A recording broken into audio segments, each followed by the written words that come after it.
He kōna e purangi tēnei nā te reo irirangi o Aotearoa.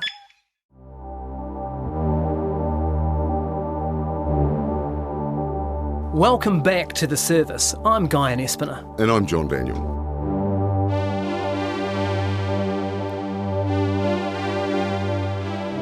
Sorry about the radio silence. We've gone dark in Intel parlance. Yeah, so Guyon's doing some spy jokes, so we're feeling a little bit more relaxed. But no one's been locked up, which is good. That is good, yes. Or even apparently particularly embarrassed, although there are some stories that we've been following up that probably have brought a few blushes to the SIS. Yes. Since the service came out back in June, telling the story of a break-in by New Zealand's Security Intelligence Service into the Czechoslovakian embassy in Wellington, we've been following a number of leads. We've been gleaning more details, even rethinking some of our initial conclusions, which is why we wanted to come back to you with this follow-up episode. First, we want to say thank you all for listening, and thanks to those who've been in touch. The response from around the world has been quite phenomenal.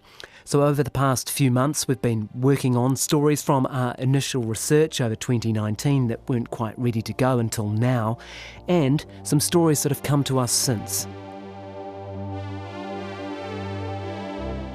We will tell you about those today. There is a serious sexual offender that the SIS was targeting but did not tell the police and allowed this abuse to continue for many years.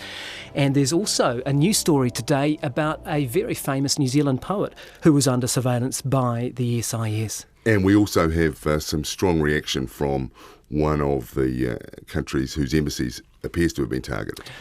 We did. Let's start with this and let's remind people about the new embassy break-ins we found out about. The SIS broke into the Indian High Commission for MI6 and the Iranian Embassy for the CIA in the late 1980s and early 90s to photograph code books, plant bugs and steal communications. That was the news as reported by RNZ on July 1.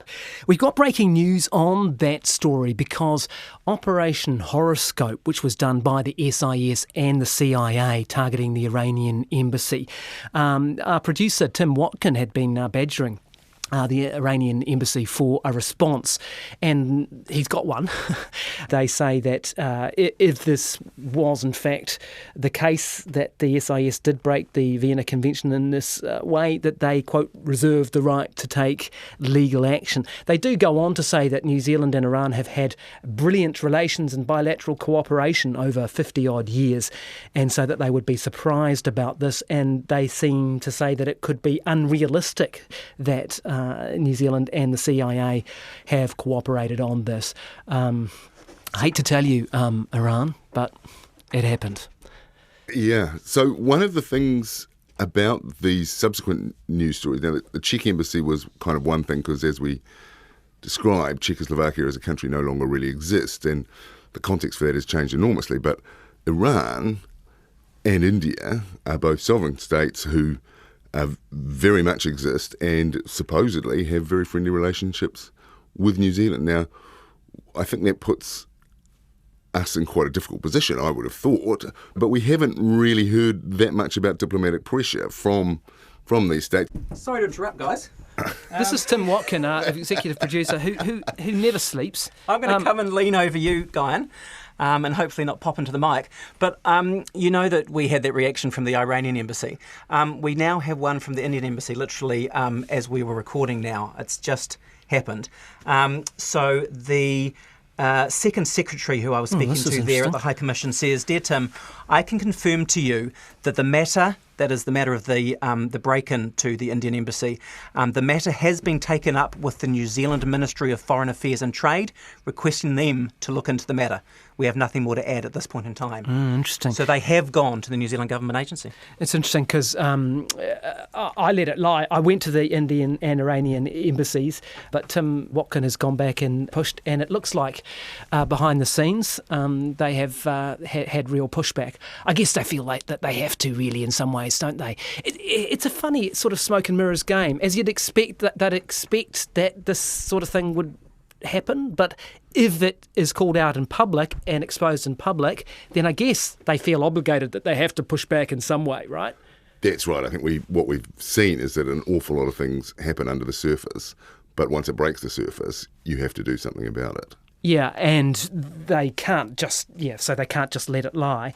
But everyone's kind of playing their part in a game, really, aren't they? Because there's no doubt that the Iranians and the Indians, given the opportunity, they have their own intelligence officers, they have their own military intelligence, and I'm sure if they saw any chink in the New Zealand armour, they'd be in there as well. So they have to, feign surprise almost? Yeah, I get that impression that, yes, we're all playing the great game. Yeah, I mean, it's one thing to do it, it's another thing for people to find out about it, right? Which leads you to that classic question in any spy story is, who knew what and when? What did the Prime Ministers know? Now, for these two operations, one is Operation Dunnage, where they targeted the Indian Embassy and they photographed hundreds of pages of code books, sent them back to London for MI6, and the other, as we say, is Operation Horoscope, which was targeting the Iranian Embassy with the CIA. Now, New Zealanders, many will know, and some overseas people will know too, we had two Prime Ministers that covered this period, really, Geoffrey Palmer and Jim Bolger. Both are, thankfully, still very much alive and kicking. And so we talked to both of them, and we asked Sir Geoffrey Palmer if he knew or signed off on those operations. If it was at the time I was Prime Minister, I most certainly should have been. None of that could be done under the existing law, it seems to me.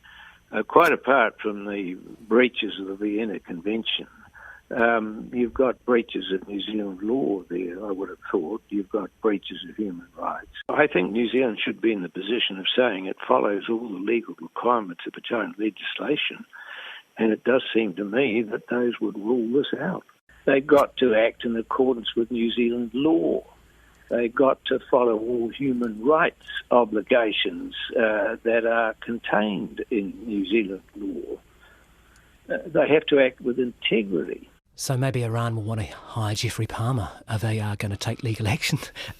He's pretty clear on that. But the main point is, he said, look, I don't know anything about it, didn't sign it, didn't know about it. So he put it to Jim Bolger, who was the other Prime Minister. Did he know or sign off on those operations? Well, I have to say I have no recollection of that ever hitting my desk, and if it did, I'd have to say my memory's not gone yet. I'd be very surprised if I was ever advised of any such event. Mm.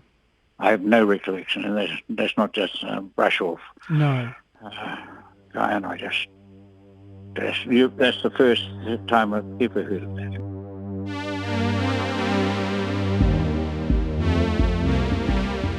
So there you go, John. Two Prime Ministers didn't know about it, they say. And I don't know about you, but I want to believe them at least. They sound like they're genuine. They say they did not know, they did not sign off on these two operations. What do you think that tells us?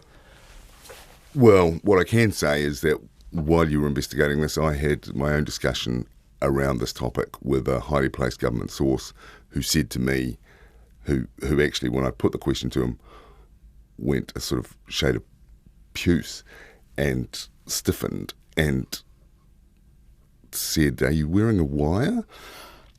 Then rambled off on some story about the Five Eyes, the importance of being in that.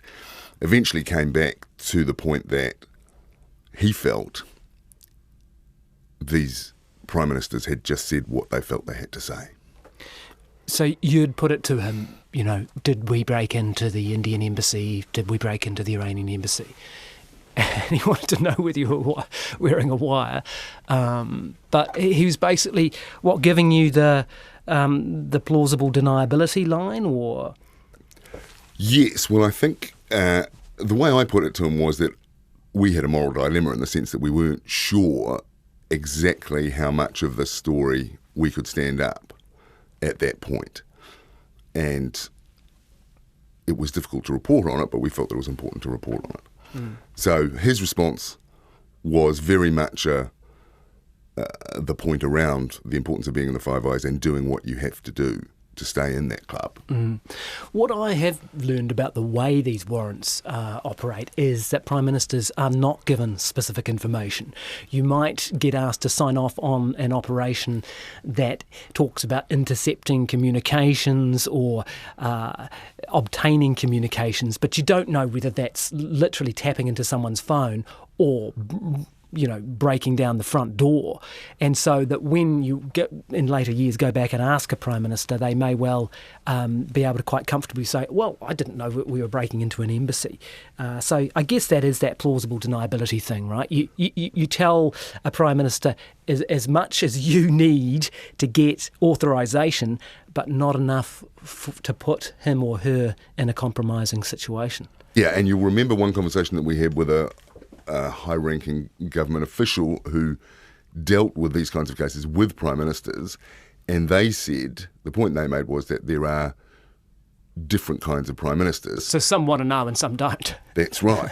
So one person was very good at saying, yes, give me this information, I want to know, and I will sign off on it. And another Prime Minister was a little bit more diffident about it, much preferred to say, I'm not sure I need to know about this, and pushed it off the desk. But no matter who the Prime Minister, it's a lifelong obligation to keep it secret. I talked to one MP who used to be on that SIS committee, had his role had changed, and he got a letter from the SIS said, great, you did a really good job, good luck in your new career. And by the way, you're never to say anything about any of the stuff you saw. So it is a lifelong obligation. And remember, we did ask Gerald Hensley about how this all works with Prime Ministers, how it would be signed off by Prime Ministers, how this would all work. Now, you'll remember Gerald Hensley from the Service podcast. He was the chair of the Intelligence Council in the mid-1980s. He was chief of staff to several Prime Ministers. Here's what he said. Any sensitive operation, the Prime Minister's approval had to be got. I would have thought in a sort of constitutional sense, but in the practical sense, if it went wrong, the political storm might, be very large. And he had to, or she would have to know that the risk was there and decide that the risk was acceptable. Because what seems an acceptable risk to his advisors might to the Prime Minister seem definitely a no-no. So yes, always signed off on anything at all sensitive. Either signed off literally or briefed and didn't disagree. Now, that was Gerald Hensley responding to our questions about that Czech embassy raid. Remember, that was the raid that New Zealand's SIS undertook with the MI6 to steal the Warsaw Pact codes. That was an operation that took place in 1986. We know that. Now, the unresolved question of the whole podcast was, did they get them? Now, my stepfather, Jim Stewart, he said they did. But Gerald Hensley and a former intelligence officer who worked with my stepfather, we called him Ben, he said they didn't. Let's hear that again. The operation was a complete failure, despite all the efforts we went into it. And the material we're looking for wasn't actually there. Oh. Well, I wish you'd told me that a bit earlier. I think somebody's exaggerated along the line. So that was Ben's view. Bringing you down to earth somewhat. Well, yeah. I was devastated. Yeah, gut punch. Absolutely. I remember at the time, literally, I was like kind of winded. Now, the interesting thing was, after this podcast aired, a variety of people got in touch. One of them was a former intelligence officer who knew, obviously, about the way the SIS operates. And he made a general point at the start of the email saying that lying is a skill and it's kind of the stock and trade of the intelligence officer.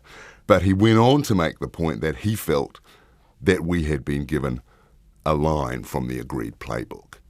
Let's remind ourselves what you thought by the time we got to the end of the podcast, what your feelings were about whether Jim had told me the truth or not. I don't know. If it was gun to the head staff, if I was forced to choose, I'd say they didn't get the codes, but I can also see why the service might put up a smokescreen here. So to be honest, who knows? Who knows? I was pretty gutted by that actually at the time as well, because we'd been through a lot together and I thought you might have been able to see it from my point of view. But we've been talking about this obviously over the last few months, and I wonder whether you've changed your mind. I have. I guess I'd I went for the balance of probabilities. Sorry to get all legal on you, but as a journalist, you're always looking at what you can definitely say. And we've been really rigorous about anything we've published as news stories about what we can prove, and I didn't feel that we could prove that. And I did hedge my bets a little bit there, didn't I, listening back to it? But I have changed my mind, and on the balance of probabilities, I think they did get the codes.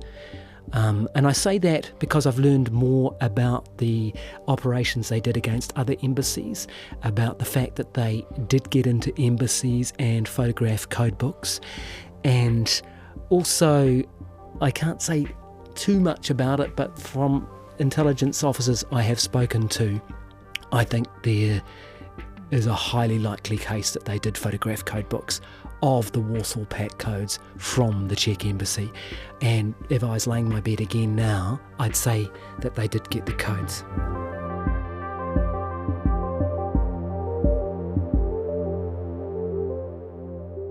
I'll take that as an apology. What's that saying about if the evidence changes, then my opinions change too? But yeah, I do feel good about it. I feel that we have resolved that, which is part of the reason we're doing this, right? Part of the reason we're recording this epilogue now. Totally. For me, it's really the main reason. I mean, all these other little bits of stories that have come out are important and interesting around the story of the service. I don't know. I mean, and what we don't know the significance of this. I guess when I first embarked on this journey, I was thinking, wow, if we got the Warsaw Pact Code, we would have brought the Berlin Wall down, and maybe New Zealand helped do that. And now I had a sort of a more modest view that these codes may have only been, day codes or week codes, and allowed you to crack codes for a certain amount of time. Not insignificant, but still for a short amount of time. Right. Well, remember that some of the intel we have now is that there were hundreds, if not thousands, of pages of these one-time pads that were photographed. So I think that's interesting.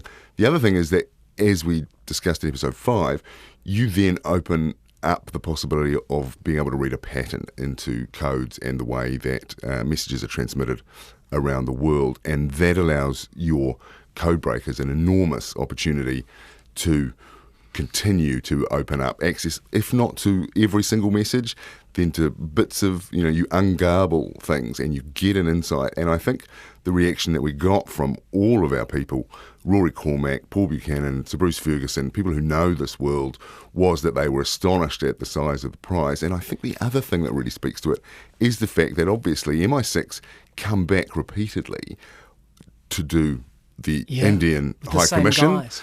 And yes. That's right. And Albie, as we understand, he's the safecracker. He's the safecracker who stayed with MI6, me. Who stayed in your bedroom. He stayed with us, and it appears that his father wasn't just a safecracker. You remember that seems to be how he got into the business. But his father had something to do with making a lock. Yeah, I mean, and this is where it lapses and bleeds perhaps into legend. But I talked to a number of intelligence officers about this character, and it sounds like he comes from a lock-breaking family. His father apparently even designed and made a lock. And when you talk to these guys who are nerds about picking locks, quite incredible how they make impressions in steel and how they actually do this stuff. Quite amazing. But yeah, it does sound like the guy who stayed with you came from quite a prestigious family of lock pickers and safe crackers. Right, so he is like a very top-line expert, and he's sent out to New Zealand repeatedly. Now, I think that tells us something about the size of the operations and the importance of what they were doing, because remember the stakes every time you go in. The capacity for a cock-up is high, and the ramifications are disaster. So I think we were getting a lot, and I think this is a kind of happy hunting ground here in New Zealand for the Five Eyes, for CIA, for MI6, working through and with New Zealand's SIS. I guess the other big question is whether this still happens today. It was something that we obviously did put to one of the other Prime Ministers we spoke to, Helen Clark, who was Prime Minister from 1999 to 2008. Were you ever asked as Prime Minister to sign off on a break into a foreign embassy in New Zealand? I couldn't comment on that. that's still something that must stay secret? Couldn't comment. That sounds like a yes. Well, isn't it neither confirm nor deny? You've learned that lesson well. So it still happens broadly, does it? Who knows? So that was Helen Clark, decidedly non-committal. But we also discussed the possibility that perhaps this kind of thing happened to us. Yeah, and I found out a bit more about that too along the way. Certainly, sources have told me that in the 80s, communications from the New Zealand Embassy in Moscow were compromised. There's no doubt about that. And the explanation, or one of the possible explanations, is very fascinating to me. And it is that the New Zealand intelligence community considered that the Russians may have been practicing something called illumination. Now, you need to Google this, right, because I just am not a technical expert. Google the thing and illumination. Now, it happened to the Americans, and the Russians may well have done it to New Zealand as well. Basically, what you do is you have an object in a room. It may have a little sort of device that's acting as an antenna, but no power source, nothing in terms of wires or anything like that. It's basically a passive object. You ask what it is. In the American case, and it was planted in 1945, and it sat there till 1952. It was given, wasn't it? It was a gift. Yep, and it was the Great Seal of the US. You know, the big eagle thing? The Russians gave it to the American ambassador at the time, just after the Second World War, 1945, and it sat there for 7 years. But it was hoovering up communications in its own strange way. And what you do is you fire radio waves at it to illuminate it, and it vibrates at a right frequency if you fire radio waves at it. And the sound waves, which is in this case the voices of the people in the room, they can be relayed to a receiver, and that could be in a caravan parked off-site. It's a stunningly simple and brilliant tactic, and it seems as if New Zealand was the victim here. They certainly thought that this was a tactic that the Russians were using. So I know several things.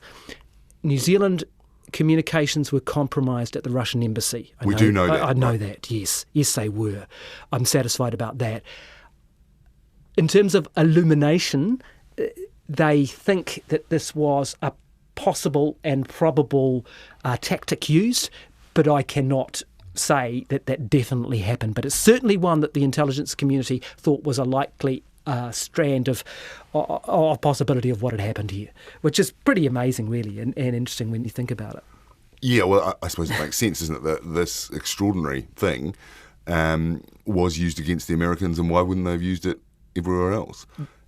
It lines up slightly with the same idea about getting the codes in New Zealand, doesn't it, in the sense that if you do it once and it works, why wouldn't you do it again and again? Yeah, and it also makes you realise why, we've been frustrated about why they're keeping these things secret many decades on. Now, the thing isn't secret, it's on the internet, and the Americans knew and presented it to the United Nations, actually, I think, at the time, I think in 1960. Go Google it, there's an interesting history about this. But yeah, it goes to the mode of operation, that's what they don't like you to know, that's what their tactics are.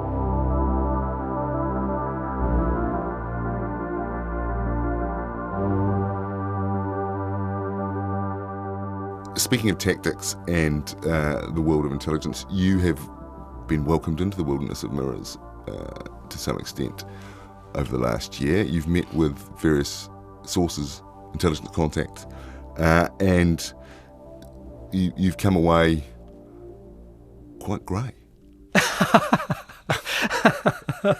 Yeah, well, this grey hair's been with me for a while, but yeah, I mean, you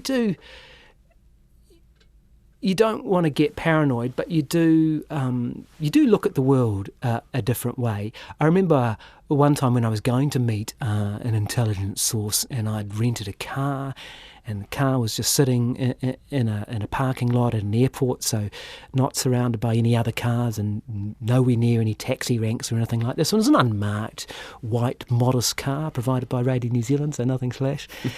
And I was in the front seat getting organised, and a woman got into the back of the car, and sat in the back of the car and said, "Oh, sorry, I thought this was my car." And I sort of went, "Oh, well, no, that's cool." And she got out of the car and I sat there and for half a minute thinking, that was pretty weird. And I got out of the car and went to look for her and she was gone. Your brain changes, doesn't it? The way you think about the and world. look, it could have been nothing. I mean, if it was a marked cab and someone had jumped in, I wouldn't have been suspicious, but it did seem pretty odd. And also the fact that I was driving to meet this intelligence source seemed quite strange. And anyway, I went off to meet this person and we spoke for a number of hours, and he was talking about the SIS and the way it operates and surveillance. And I did say to him, "Look, do you think they are surveilling me? Do you think that they're keeping an eye on what we're doing?" And he said, "No doubt. That's why I've taken this seat with my back to the window, because if there are long-range photographers, they'll get you and not me."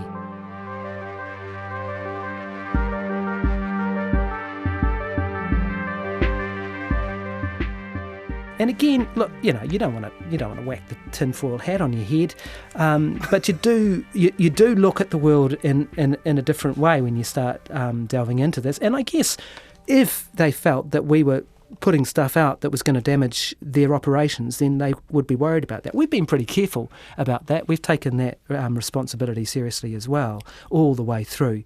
But you do tend to look at the world in a different way. It is interesting, isn't it, that reference to the tinfoil hat, the kind of, in an age of conspiracy theories and discussion of the deep state, just how secret these things have been kept for so long, and how they imply perhaps other deeper, darker secrets. Now, what are we supposed to do with these? How do we cope with that, and how do we make sure that the right information gets out? Well, I think one of the really interesting things is that people say this wild thing about an embassy break-in or something that you'd never known about. Oh, that must be a conspiracy theory because there's no way you could keep it secret for 30 years. But once you realise how intelligence agencies operate in cells with only a very, very few people knowing, you realise you can keep secrets for that long. And one of the amazing things to me, when we started coming out with these embassy break-ins, the Czech embassy, the Iranian embassy, the Indian embassy, you had people coming forward saying, "Oh, was that what I was doing at the time?" They literally did not know. And you go to people, and you'd be questioning yourself, this can't have happened because I talked to the Deputy Prime Minister and he didn't know. Well, it's the need-to-know basis, and that is how you keep a secret. As you know, a secret is a thing you tell maybe one other person. Once you start telling more, it starts to branch out. But hey, the other big thing that happened is that people started to get in touch. Obviously, you talked about some of them. I think you had a guy who wanted to get into the service, didn't you? That's right, yeah. I was asked what might be the correct career pathway. Now, the good news for him is that I think they're advertising at the moment, so it should be reasonably straightforward. Yeah. Did you tell him that the best way was to get born into a family of spies? Well, they haven't tapped me on the shoulder, not at all. They do have a file on you. It's a rather modest file, though, wasn't it? No, it was a bit small. I was in someone else's file. People asked us. They said, "Hey, I wonder if they spied on me." I had people coming to me asking this, including a guy called Rupert Glover. Now, he's a prominent Christchurch lawyer, and he's the son of Dennis Glover, one of the most celebrated poets New Zealand has ever produced. Our overseas audience might not have heard of Dennis Glover, although he's a pretty well-renowned poet. Many of our domestic audience will, and they'll remember this, perhaps his most famous poem, The Magpies. When Tom and Elizabeth took the farm, the bracken made their bed, and "Quaddle-doodle-addle, waddle-doodle," the magpies said. Tom's hand was strong to the plough, Elizabeth's lips were red, and "Quaddle-doodle-addle, waddle-doodle," the magpies said. You do a quaddle-addle-waddle-doodle, don't you?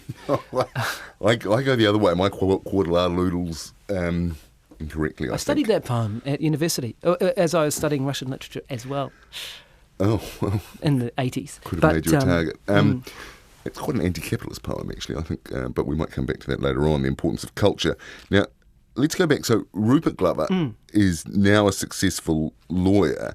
He's got in touch with you, and you suggest a course of action for him. Yeah, that's right, because it's difficult to get information out of the SIS, but one of the things you can do is use the Privacy Act and ask for your personal file. Now, if anyone's listening and thinks that they may have been spied on, you can do that, and there's a good link on the website. You go fire through a request, and they will have to respond, and if it's really interesting, give it to me. You'll find me on Twitter pretty easily. I'll spruik myself again at the end of the podcast. But he did this. I said, look, this is how you do it. He asked for the file, and he gets it back, and it shows that, yes, they had a pretty significant file on his father, and they'd also opened a file on the son, Rupert himself. So, yeah, let's hear a bit from Rupert. Now, Dennis, just a background here, Dennis Glover died in 1980, and John, you've looked quite a lot at this. He was, and let's hear a bit from Rupert first, but this guy, Dennis the dad, was a bit of a war hero, wasn't he? Absolutely, yeah. He's on those convoys to Murmansk that the British Navy undertake in the sort of very dark years of World War II. But let's hear from Rupert Glover first. He was pretty proud of the fact that he'd been on the Murmansk convoys up to Russia, and he'd been to Murmansk and so forth. And for some reason, the Russians picked up on this. I don't know. They must have had their antennae out for New Zealanders who'd played their part in the Second World War, and they contacted Dennis, and he was a great fan of vodka, as you know, and they would bring vodka around to him, and he made friends with certain people at the Russian embassy, and then they offered him a trip to Russia, and he was very proud of that, and there are photographs of him on Russian warships wearing Russian caps, and I think I've still got his cap, actually, with the star or the sickle and star and sickle or whatever they have on it, and that really, I think, was the limit of his involvement with them. I don't think that certainly he never mentioned to me that they went beyond this, and I don't think that he was any kind of a security interest to them. I think it was more a publicity thing myself, but I could be wrong, but that's the view I take of it. That's Rupert Glover talking about his father Dennis meeting with Russians, but in particular, let's just have a look at that history of the Arctic convoys. The naval fleets, the merchant navy fleets, that basically kept Russia alive through those very dark days of the Second World War. The Royal Navy accompanied merchant ships that came from both America and Britain, taking weapons, grain, anything you could use. And just to remind people that we're allies at this point, right? Absolutely. This is before the Cold War. It started at the end of the Second World War. So America and Russia and Britain and New Zealand, we're all on the same side fighting the Nazis. And at the same time, this is a very cold part of the war, small sea, because you're going through the Arctic, and it is devastatingly tough. I mean, I can remember reading books about this as a kid, HMS Ulysses by Alistair MacLean, just an extraordinary story of how hard it was. So Dennis Glover, who goes on to become one of our poets, is on these boats. He's actually on HMS Onslaught. It's a destroyer now. And one of these convoys, less than half of the merchant ships get through. I mean, these are kind of suicide runs. Numbers of them are sunk. It's a very tough gig. But one of the interesting things is that they are saved for some time, or at least protected, by the ultra people at Bletchley Park, who managed to crack the German codes and managed to ward off, or at least warn, these fleets as to the attacks that are taking place on them by the German Navy. So, in fact, and of course, part of the Enigma story is stolen codebooks. So Dennis Glover was in some way perhaps protected by these stolen codes. It's very interesting when you think about this whole thing. Churchill himself put journalists and even painters on these boats because it was such a strong part of propaganda, this allied nature of Russia and Soviet Russia and Great Britain together fighting against the Nazis. So over this period, obviously Dennis Glover would develop some sort of feelings for these people who he's helping out. I mean, he's risking his life to help out the Russians. And then later on, the D-Day landings in Normandy, he's the commander of a landing craft there, and he's awarded the DSC, a medal. So he's a really legit war hero before he becomes a very well-known poet. Now, you have something from his file, I think. That's right. So, and fascinating to hear you put it like that, because he's a legit war hero, yet he's under surveillance by the State Intelligence Agency. I've got his file here in my hand, or at least a few pages of it. Glover, a poet, literary critic and writer, has been of marginal security interest over a number of years, this note from the SIS says. They go on to say that he had a full page of his poetry published in the Soviet news, and they're a bit suspicious about that he's attended functions at the Soviet embassy, and that he had been in opposition to the Vietnam War. Well, that's not marking him out. And here's possibly my favourite bit of the file. On occasions, Glover has caused embarrassment by making provocative remarks, usually when intoxicated. He is possibly an alcoholic. Well, that's not something that Rupert actually denies himself, but what he does deny is that his father was a security threat. There's no way that my father could have done anything to threaten the security of New Zealand, nor would have done anything to threaten the security of New Zealand. I mean, he didn't particularly care for New Zealand and New Zealanders in the sense that he was patriotic, but he would certainly have stuck up for us in any situation where he thought it was necessary, and I think that they probably had no good grounds for doing it. I kind of agree with this. I see this in line with Keith Locke and Richard Northey, both of whom we examined in the podcast and subsequent stories. Keith Locke wasn't in the actual podcast, but Richard Northey was. They're both MPs of the left, one in the Green Party, Keith Locke, and Richard Northey, who was a Labour Party MP. And it's my feeling that these people were spied on for their political views. Yes, it was the Cold War, but were they national security threats? The SIS job is to try to keep New Zealand safe.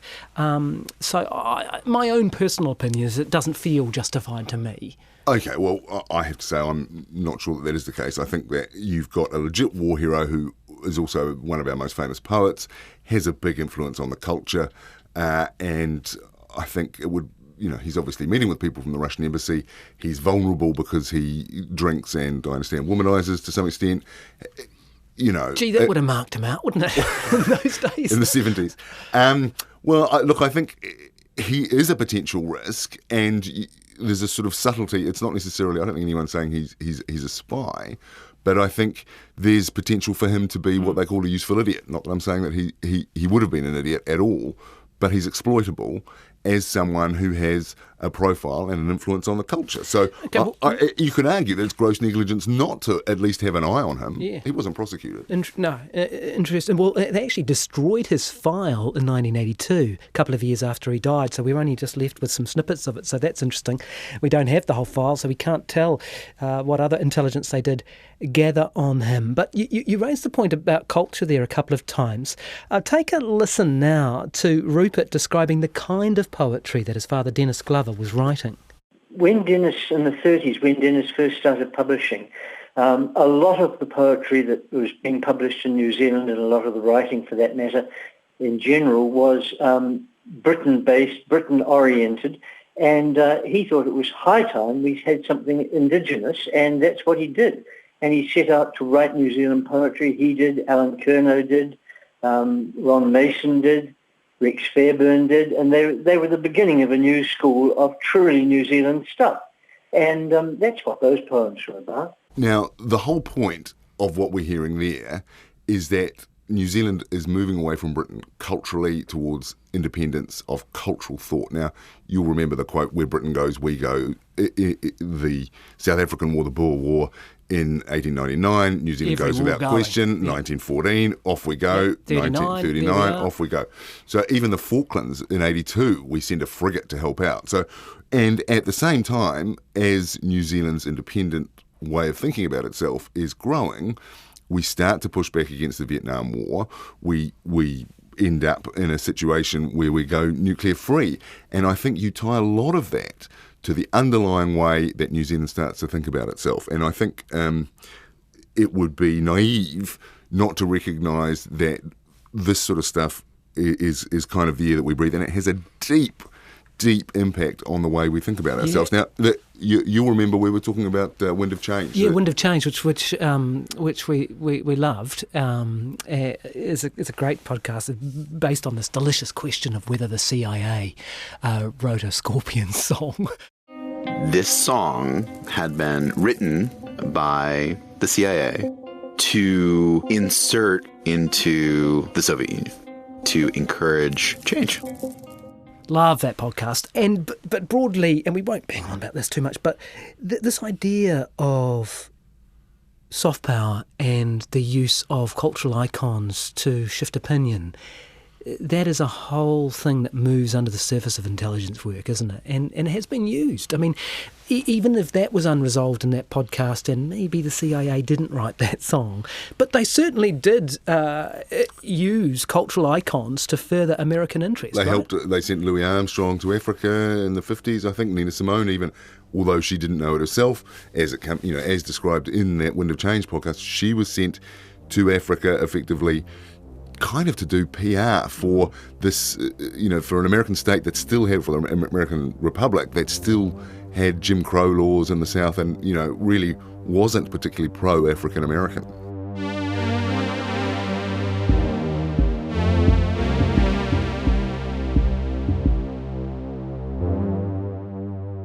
Hey, let's get moving on to the last big revelation that we're going to bring you since we last caught up on the service. And that is a story that we published and broadcast on RNZ Radio New Zealand. The SIS knew a young woman was being sexually abused by her father, but failed to lodge a complaint with the police, effectively allowing the abuse to continue for years. So that is the intro to the story being read out on Morning Report, RNZ's weekday morning news program. This, John, cast him in a different light. Right? We've had the embassy break-in stories. You can understand that they're gathering intelligence against other countries and wanting to pick that up and share it with their Five Eyes partners. On this occasion, we have a man who's under surveillance by the SIS, being targeted by the SIS. They break into his home. They gather photographic evidence that he is in an abusive and sexually abusive, incestuous relationship with his daughter, yet they don't do anything about it, and they don't file a complaint with the police. It means that the abuse against this victim, awful abuse, a very, very serious sexual abuse, continues for a number of years. It looks pretty bad for them, doesn't it? Yeah, look, having spoken to former officers about this, their argument is or was that there were some mitigating circumstances. We can't go into too much of the detail around that.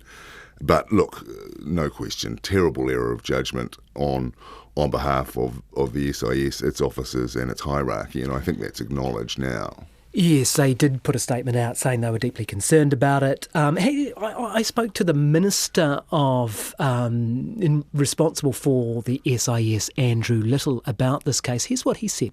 Apart from being extraordinarily disappointed that the moral framework under which various people would have been operating at the time meant they didn't refer it to the police. It's certainly a serious breach of a moral duty if anybody was aware that there was an ongoing serious criminal offence taking place that ought to have been referred to the police. It raises some other things that we should briefly touch on, which is you really are relying on the integrity of those involved, aren't you? Because even in the New Zealand system where you have a watchdog, the report on this is classified, and maybe some of it will be released one day. I'm hoping it will be. But the report itself is classified, so what the SIS did, they aren't going to tell you about, and then when you go to the watchdog and the watchdog writes a report, well, that's secret too. So how do you test this stuff? That's right. It's all kind of locked up in a black box that none of us... Buried at the bottom of the ocean. Yeah, that none of us get to see from the outside. We talked to Kip Bennett about this. Now, he wasn't addressing this sex abuse case. No. But his point was you have to rely on the people. The people. So let's listen to this now. This is Kip Bennett. You'll remember him from the Service podcast series. He was a former intelligence officer with the New Zealand SIS. We interviewed him at some length in the series. Here's what he said. You really do have to rely on the integrity of the people in your intelligence service. And in that regard, I've always thought that New Zealand has been well served. So you will come across stuff that is really of no intelligence value. It might be scuttlebutt, it might be whatever, but it's of no intelligence value, and and you just discount that and discard that, and you accept that people have rights and freedoms, and what's the point in having a security service if you're actually impinging on those rights and privileges? So sometimes I guess they were, but the sorts of information that we got that was not strictly what we needed, we ignored. And that always happened in my time. I have no doubt it happens today. I really like Kit Bennett, and I like talking to him, and I agree with some of what he says there, but I disagree as well with other parts. I don't think it's enough just to trust them, and I think we need to be able to verify.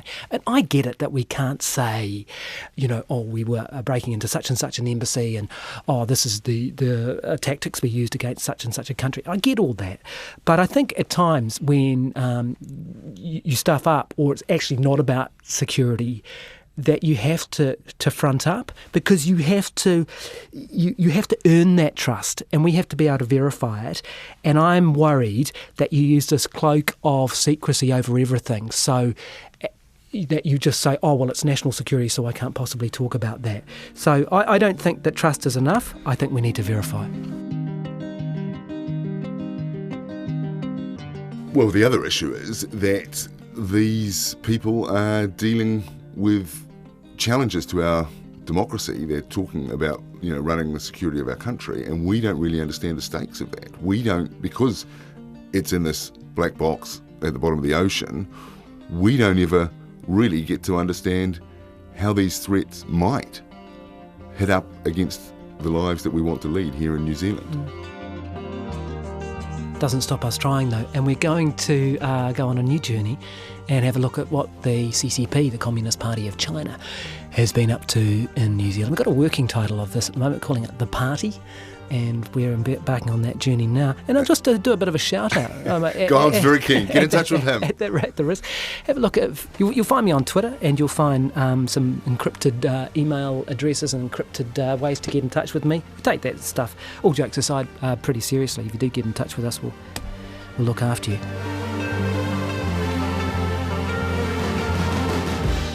So that's the next journey. But thanks for joining us on the service. It's been good working with you, John. Yeah, it's been a pleasure, and I did appreciate that apology earlier on. I've got a note here, Guyon to admire John's intellect. Is that... That's right. Do you feel like that's what I've done? I understand that John is supposed to fulfil his role as an apologist for the SIS. Again. Hey, thanks very much for listening to the service. As I say, catch the podcast at all your usual outlets, on Apple, on Spotify, wherever it is that you get your podcast, and tell your mates. That's us on an epilogue version of the podcast, The Service. Thanks for joining us.